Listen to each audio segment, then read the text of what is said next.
matapos ang summer retreat, kalagitnaan ng summer vacation. Isang nakakapangilabot na insidente ang nangyari.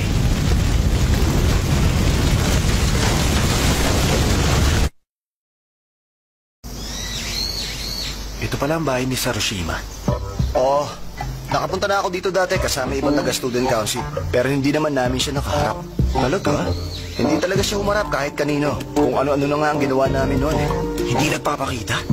Sigurado ako dahil sa kanyang witch power kaya siya nagkakaganon. Isa pa ang alam ko, pinag-aaralan na rin siya ng grupo ni Odagliri. Baka naman maunahan pa tayo. Anong gagawin natin, Miyamura? Relax ka lang. May naisip ako. Pilitin natin pumasok. Sandali lang muna, Yamada! Hi, guys! What are you doing? Sarushima? Ha? Siya ba yun? Akala ko ba ayaw niya magpakita? Tama. Gusto ko rin kayo makausap para makapagpatulong sa inyo. Kailangan mo ba natin ayusin ang bahay niya? Ano naman kinalaman nito sa pakay Wala natin? tayong choice. Kapag umubra to, siguradong sasabihin niya sa atin ang power niya mamaya. Subukan mo kayang tumulong dito. Ako na, sige na. Aba, ayos to. Ang liit naman ng balak ko. Ang sabi ko sa'yo, tumulong ka! Ay, Sarushima, tapos na kami. Apa, matintin, nagawa mo pa tulugan kami. Ayawan na! Ano ka ba naman, Yamada? Dito ka nga muna. Nakakapikon eh! Wala pang ganang humarap ang babaeng yan, ha? At nag-aalala pa siya sa lagay niya yan dahil isa siyang witch. Hindi pa natin masisiguro yan. Pero sa palagay ko, ito na ang pinakamaganda mong pagkakataon. Pagkakataon? Pagkakataon mo na siyang halikan. Hindi, no? Bakit ko naman gagawin yun? Total, kanina ka pa naman napapagod yung kalilinis, di ba? Hindi naman siguro masama kung humingi sa kanya ng isang kiss. Di nga. Siyempre naman. Kung gano'n naman pala, di sige. Huwag ka sana magagalit dito. Yamada, sagipin mo ako. Yamada. Miyamura, pwede bang iwan mo muna kami? Ano? Sige na. Sorry kung napagod ka sa pag-ayos dito. Okay lang. Anong ibig mong sabihin sagipin? Ang totoo kasi niyan, may nalaman ako. Anong nalaman mo? Matagal ko nang alam na makakarating kayo dito sa bahay. Ha? Bakit? Sino nagsabi sa'yo? Walang nagsabi. Ang totoo niyan, nakikita ko ang hinaharap. Nakikita mong hinaharap? Talaga? Ayan. Gumana ba ang isip mo? Alam ko naman na hindi ka basta naniniwala sa akin eh. Pero kailangan kitang mapaniwala. Wala ka palang choice kundi maniwala sa akin. Ha? Anong ibig mong sabihin? Alam mo, nung una ko nakita ang future, hindi rin ako basta naniwala na ang next period ay magiging study hall o magkakaroon ng pop quiz. Pero isang araw, bigla na lang nakita ko ang nakakatakot na hinarap. Nakita ko na nasusunog ang school building. At nakita ko rin na ang pinagbibintangan nilang gumawa ng sunog ay ako. Lahat sila, iniisip nila na ako ang nagsunog ng school building. Kaya ako huminto sa pag-aaral para makaiwas na lang sa mangyayari. Kasi wala namang maniniwala sa akin kung sasabihin ko sa kanila ang mga nakita ko, di ba? Kaya ba naisip mo na lang nalayuan ng lahat? Ha? Sabihin mo nga sa akin, Sarushima, bakit kailangan kong maniwala sa mga nakita mo tungkol sa mangyayari? Hindi mo kailangan maniwala. Dahil nakita rin kita sa fire scene. Nandun ka sa tabi ko. Bukod sa akin, isa ka sa napagbintangan na nanunog sa school building. Paano nangyari yun? Malay ko, gusto ko rin nang malaman eh. Oo nga naman, gusto mo ring malaman. Pero, yan din ang isang dahilan kung bakit ako umalis. Nang sa ganon, hindi tayo magkitang dalawa. Kung hindi tayo magkikita, hindi magkakaroon ng pagkakataong mangyari yon. Pero ganun pa rin, nakita pa rin tayo, tulad ng nakita ko sa isip ko. Kailangan ko ba mag-sorry dahil sa nangyari? Hindi, no? Ako nga tong dapat na mag-sorry eh. Iniisip ko rin na kung magkikita tayo, baka sakaling magkaroon ng pagkakataong mabago ang future. Pero sa palagay ko, hindi basta-basta mababago yun kahit na anong gawin. Sarushima. Pwede mo ba akong halikan? Ha? Katawan ko bang magiging kapalit dahil dinala kita sa ganitong Wala problema? naman ako sinasabing gano'n eh. Meron kasi dahilan kaya ako hiningi yun. Gusto ko kasi malaman kung sino gumawa, kaya gusto ko halikan mo naman ako. Kailan? Ha? Pumapayag na ako. Gawin mo na. Kung sa bagay, ikaw naman ang huling pag-asa ko.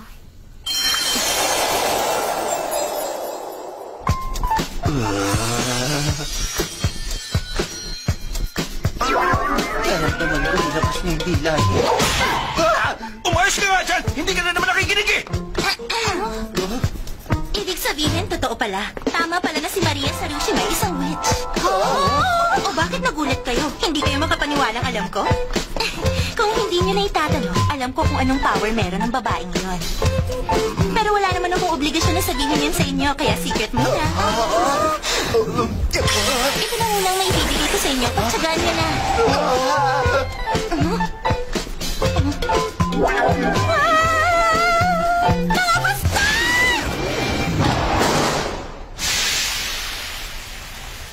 Bakit ako lang ang sinampal? Wow! Ang lupit doon, Yamada! Ito pala yung sinabi mo kanina na sasampalin ka ni Odagiri. Malupit na power pala makita mo mangyayari sa future.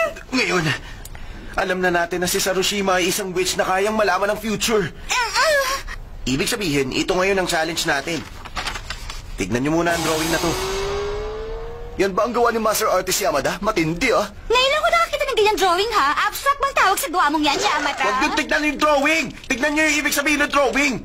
Sasabihin ko na nga lang, yung old school building masusunog at kaming dalawa ni Sarushima ang mapagbibintang gumawa nun. Naku, seryoso pala talaga, ha? Tama. At may nakahula ng bagay na yan. Kailangan natin malaman kung sino ang gagawa nito. Sandali, Yamada. No? Pwede mo bang ikwento uli sa akin na nakita mong future nung hinalikan mo si Sarushima? Ha? Ganito. Nakita ko nakatingin kayong dalawa sa akin. Merong marka ng palad sa mukha ko. Ganun ba? Ibig sabihin, nakikita mong sarili mo, tama ba? Parang ganyan sa drawing ko. Ibig sabihin, ikaw tumatabi mo. Sandali nga, paano naman ako napunta dyan? Sabihin mo, si Miyamura ba nakita mo rin sa vision? Ha? Ngayon ko lang naisip. Hindi ko nga yata siya nakita sa vision ko. Alam ko na kung paano to. Ha? Wala si Miyamura sa nakita mong vision, Yamada. Dahil nalikan mo siya kanina, hindi ba? Bakit? Ano bang naiisip mo, Shiraishi? Dahil yung nakikita ni Miyamura ang nasa vision. Talaga? Naiintindihan ko na. Ibig sabihin, power yan na makita mong future sa kung ano ang nakikita ng partner mo. Oo nga, no. Gets ko na siya. Ang galing.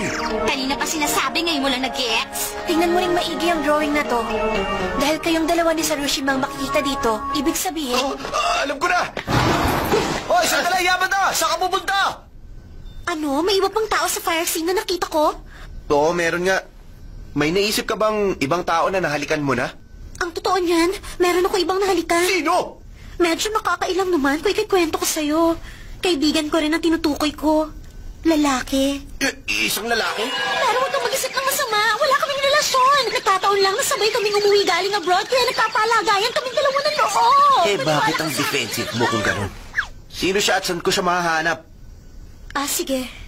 Siya ba ang naiisip mong arsonist? Baka naman nanguhusga ka lang. Hindi ko pa masasabi yan. Pero nasisiguro ko na meron siyang magiging kinalaman sa sunog. Ganun? Siguro nga. Kailangan ko siyang mahanap. Pero ipangako mong hindi ka lalabas ng bahay. Oo, sige. Mag-iingat ka rin, Yamada. Pero, paano kung mangyari yun dahil hinayaan kong makita silang dalawa? Kentaro Tsubaki. Ang lupit! Kaya mo palang gawin yun! Huwag naman bumamalik ng toto pa ang puwas! Wala akong pakialam kahit ano pa siya. Dahil sisikapin kong maging pinakamagaling sa game na to. Laban na siya! Hey! Nakakainis! Siya na to. Hoy! Ikaw ba si Kentaro Tsubaki na Class D? Talo na naman ako! Hoy! Rematch tayo! Hoy, ano ba? Nakikinig ka ba sa akin? Mahinig ka nga dyan, nakakabala ka! Ikaw! Naririnig mo naman pala ako eh. Akalain mo nga naman, ikaw si Yamada ng Class B, hindi ba? Ano ba kailangan mo sa akin, ha? Meron lang akong gustong itanong sa'yo kaya ako nandito. Ha? Meron din naman akong gustong itanong sa'yo. Ha? Ano? In love ka kay Shiraishi? Oo nga, alam mo naman na balikbayan ako kaya maraming babaeng interesado sa akin. Pero si Shiraishi lang ang tanging babaeng hindi ko mahihindihan. Ha? Nakaka-refresh siya. Lagi ako masaya. Sa isa pa, maayos naman ang pakitungo ko sa kanya mula pa noon. Ay nako, kakaibang tao ka, no? Ano ko ba Kaya yan? nga ang mission ko, sabihin sa kanya nararamdaman ko. Ha? pwede mo ba siya sabihan na pumunta sa school court yan bukas? Sige na, please. Ano? Bukas na agad? Hindi ka naman nagmamadali niyan, ano? Seryoso ba talaga ang lokong to? Sigurado namang hindi papayag si Shiraishi sa gusto niya okay, sige. Oo, talaga? Nako, napakabait mo pala talaga, Yamada. Ito ba talaga ang taong susunod sa school building? At dahil dyan, Yamada, gusto ko ipakita sa'yo ngayon ang itinatago kong alas. Eto, kapag nalulungkot ako o kaya gusto kong maglibang, dito ako nagpupunta para makalimot. Dito tayo. Oh, teka, pamilyar to ah. Ito yung old school building na masusunog. Diyan ka lang, ha? Karinari mo?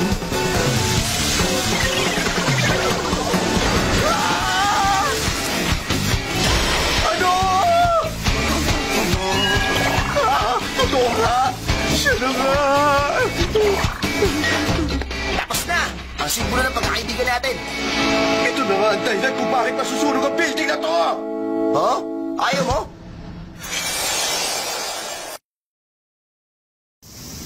Ngayong araw masusunog? Oo. O ano, pupunta ka ba sa school bukas? Oo nga. Sabi ni teacher, malalagot daw ako kung hindi ako pupunta. Si Yamada, si Sarushima, pati na rin si Tsubaki. Kayong tatlo, magkakasama-sama ngayon sa school. Kailangan natin mapigilan si Tsubaki na magluto ng kanyang tempura kahit na anong mangyari. Ba't kasi ang kinalaman ng pagluluto ng tempura sa depression ng taong yun? Siya nga pala, Yamada. Bakit hindi mo napigilan yung malakas na sampan ni Odovirus yung kahapon? Ha? Alam mo naman ang mangyayari yun, di ba? Bakit hindi ka umilag? Hindi ka na sana nasaktan. Ha? Kung ganun, magagawa mo kayang mabago ang hinaharap. Ano bang gusto mo mangyari? Huwag akong kumilos. Kaya nga, anong gagawin mo para mabago ang hinaharap? Bakit nandito ka? Ano ba nangyari? Bakit hanggang ngayon wala pa rin si Shiraishi dito? Sandali lang, ha? Teka muna! Ha? Huwag mo sabihin, hindi siya magpapakita sa akin ngayon! Dali, magpapaliwanag ako. Ano ba problema? Ang sabi ko si Shiraishi ang pumunta rito, pero ito ang dumating. Ano ba nangyari? Uminahon ka nga muna. Ipapaliwanag ko sa'yo pero gusto kong makinig ka muna sa akin. Halikan mo ako. Halikan mo ako ngayon din. Kung ganon, Bastard, nakalod ako sa kanya, ganun ba? At gusto mo na hindi sumama ang loob ko, kaya binibiro mo ako? Di ako nagbibiro, no? Seryoso nga ako! hindi mo na lang ang nararamdaman ni Yulia. Teka, umayos ka nga. Baka kung ano isipin nila sa akin. Ganun ba? Hindi ko kasi alam na si Yamada pala ay... Napipigom na ako, ha? Kung magpapalit kasi kami ng katawan ng taong ito, may lalayo ko siya sa school building. Pasensya ka na. Pero hindi ko kayang gawin yun. Sakituan lang ako na tao. Pasensya ka na, pare. Move on ka na. Sandali, ano ako pinastin? Nakakainis. Kung ganito lang naman, pagpersahin ko na. Halika rito. Alright! Yamada! Tirahin mo na! Pasensya ka, Tsubaki. Maganda naman ang hangarin ko ito. Ano klase siya? Lakas niya! Subukan niyo lang gawin sa akin yan kung kaya niyo. Kumusta kayo? Ang bilis niyo namang dalawa? Wala naman kasing nagsabi na ang lakas pala ng Tsubaki na yun. Alam kong walang mangyayari sa lakad. Paano mo naman nasiguro? Sige nga. Alam ko namang bugbog sarado kayong babalik dito eh. Oh? Hinalikan ka sa Miyabi. Anong sabi mo? At marami rin ang kwentong narinig ko kay Shiraishi. Sa mga nangyari, kasama na ang tungkol sa witch. Ha? Kaya nga alam mo, nagtataka ako kung bakit mag-isa mo tinatrabaho to eh. Sandali, hindi yung ganun. At hindi mo rin sinabi sa akin na meron ka palang mga kaibigan. Napaka-optimistic naman itong babaeng to. Ano nang gagawin natin ngayon? Hindi ka pwedeng makipagpalit ng katawan sa kanya. Ha? Oo nga eh. Isa na lang ang option natin. Harapin siya ni Shiraishi. Ganito, meron ako naisip na mas magandang paraan. Tsubaki, kanina ka pa ba dyan? Ikaw pala yan, Shiraishi! Okay lang! At totoo yan eh, kararating mo lang dito. Sinungaling ka. Nabanggit kasi sa akin ni Yamada. Gusto mo raw ako makausap? Ano ba yun? Oo! Ganito kasi eh. At totoo yan, meron kasi akong nararamdaman sa'yo. Hindi! Sandali lang. Oo? Meron sana akong gustong i-request sa'yo. Oo? Pwede mo ba akong samahan mag-shopping ngayon kung okay lang? Tama lang habang nakatutok si Miyabi sa reloj. Malalaman niya kapag dumating ng oras ng sunog. Ibig sabihin, malalampasan natin ang oras ng sunog kapag nilibang ni Yamada si Tsubaki. Tsubaki, pumayag ka na. Sige ba? Yun, sa wakas! Kung ganon, tara, umalis na tayo. Tara na! Ngayon, Chuck, na magbabago na ang future. Sunog na ako. Hindi tayo makapagkwentuhan, maingay. Oo nga eh. Yes! Hindi siya makakapag-propose kasi maingay. Ang galing ko talaga. Very good. Isang oras na lang ang kailangan kong hintayin. Ayos na. Sandali lang ha, may tumatawag kasi. Hindi maganda to. Magbabago nga ang future pero mas sumama naman. Ano? Ngayon si Miyabi na dapat nasa club room lang, nandun na rin sa harap ng sunog. Ha? Ano ba kasing ginagawa mo? Sorry, tawagan ulit kita mamaya. Hello? Narinig ko ang sitwasyon. Oh, Miyamura, ano nang gagawin ko ngayon? Ganito na lang. Huh? Sa ngayon, alam na natin nagbago ang hinaharap. Hindi na ako nagtataka doon. Siguro dahil sa pagpapalit ng dalawa ng katawan. Oo nga, tama ka. Sa pagkakataon ito, wala tayong choice. Gamitin ang huling alas. Kung hindi, mahahanda ka ng proposal. I-delay mo na lang. Uuwi ka na? Sorry, kanina pa kasi ako nakakatanggap ng maraming tawag. May emergency kasi. Pero hindi ko pa nasasabi sa iyo yung gusto ko. Pwede ba? Bukas na lang tayo mag-usap dalawa. Wisit, umubra sana to. Okay lang. Bukas ko na lang sasabihin sa iyo ang lahat. Oo nga naman, huwag ka nang malungkot. Sige. Alis na ako. Nagmamadali kasi ako eh. Teka lang muna, si Icy! Hindi na yan. Okay ba ginawa ko, Miyamura? Ano ba ginagawa mo? Malis ka na dyan, talian mo!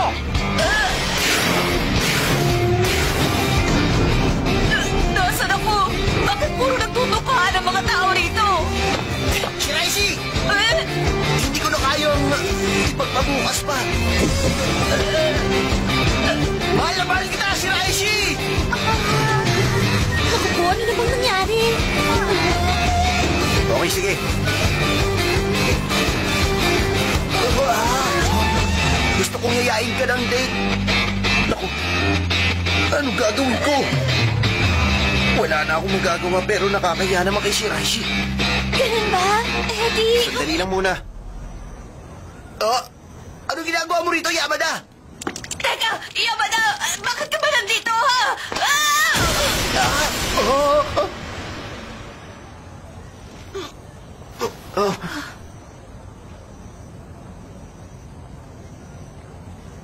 Ito ang gusto kong sabihin. Ganito kami. Kasi may relasyon kami.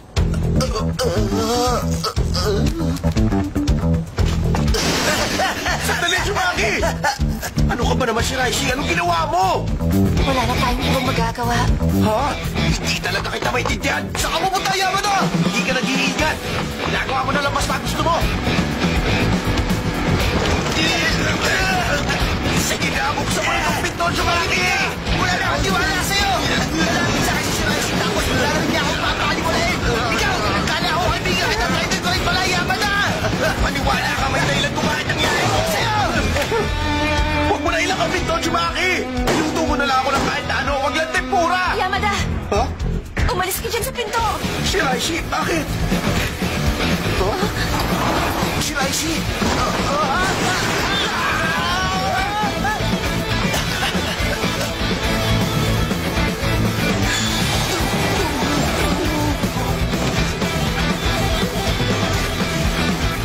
Ganitong oras dapat nagsisimula na ang sunog.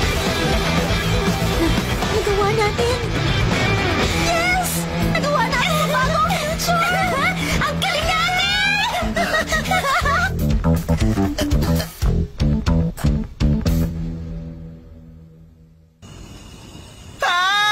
Nagpalit pala kami ng katawan ni Yamada gamit ang power switch! Ang galing! Oo, tama ka. Ang lupit! Mula ngayon, sasali na rin ako sa Supernatural Studies Club. Ha? At ano naman ang gagawin mo sa club, Ako ha? sa insidenteng to, interesado na rin ako sumali sa mga witch gaya nyo. Kunwari ka pa, si Shiraishi lang naman ang target mo. Hindi Hindi totoo yan! Kung ang pagluluto mo ng tempura yung pagmamalaki mo rito, hindi yun ang hanap namin, no? Hindi ka man maniwala. Witch Ay, talaga Yamada. ang interes Kapag ko. sinabing hindi. Pwede ba kitang mahiram sandali?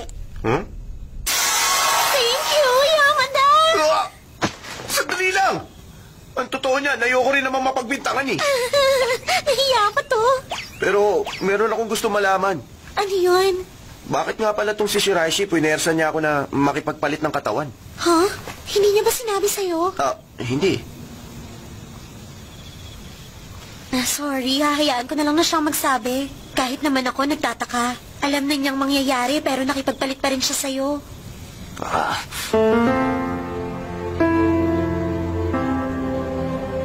Oo.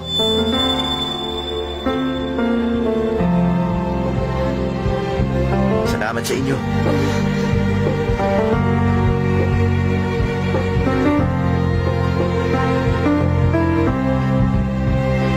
Wala yun.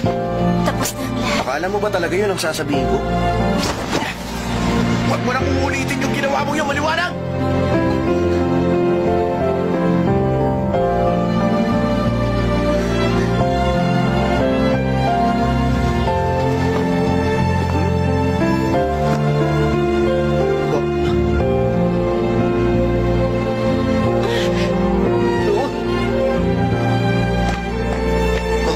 Bakit parang at sa'yo pa ng mukha niya?